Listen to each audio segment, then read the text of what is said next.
Hello, hello, hello, everyone. Dr. Rowena Winkler here, and happy lunar eclipse in Taurus. This is the last eclipse of 2023. So here we are. And just a couple of things in regards to this lunar eclipse. So with this lunar eclipse, this particular one ends a cycle that started back in November 2021. So folks, what you're going to do is look at your journals, look at your calendars. I looked back on photos back in November 2021 to give me a sense of what had happened there, because this particular eclipse is going to create a culmination in all of that. This is also an eclipse in Taurus that it's the last time it's going to be near the North Node. So for folks that are like me and have that North Node in Taurus, this is another culmination, another release. And because this is an eclipse where the light of the moon is hidden, right? There are going to be things that will be revealed, things that are going to come to light. So if there's any particular secrets or anything in regards to the past or something that may have not come up to the surface, those things may come up to the surface. And this is a time where things in the shadows are going to be revealed. So what do we do, right? This is an invitation for us to release what no longer serves, to, like if there are conversations that need to be had that haven't occurred during this time, this may be the time to do that. It's a time to really reconsider what we are looking for and what is considered stable, right? Because Taurus energy is all about that stability.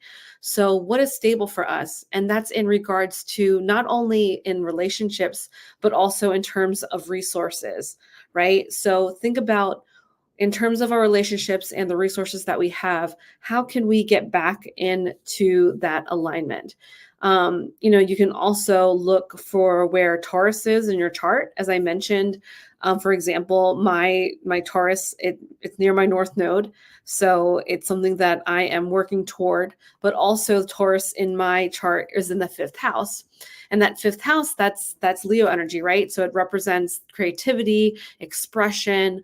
It can also be tied to childbirth and children and romance and affection. So for me, I mean, especially if you've been following along, like in terms of my journey and the blog posts that I've been writing and the other creative ideas that I have that hopefully will be coming soon. Yeah, that's all coming to fruition now. And that's going to be a shift and a change there. So look for Taurus in your chart.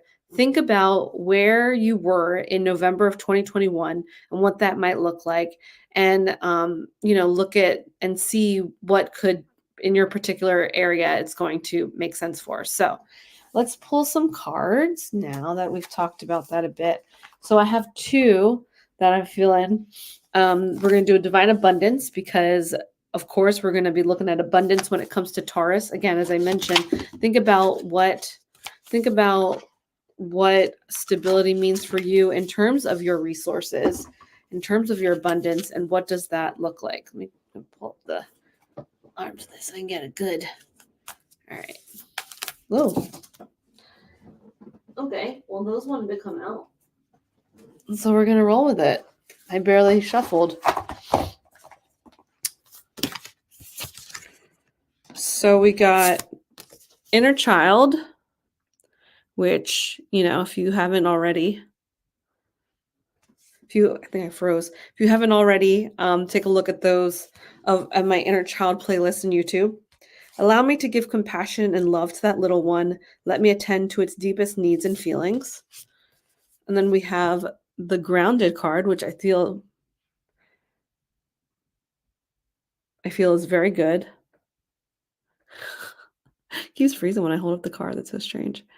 Grounded. Many of the most evoked beings on earth are regular folks living with joy, dignity, and courage. And then we have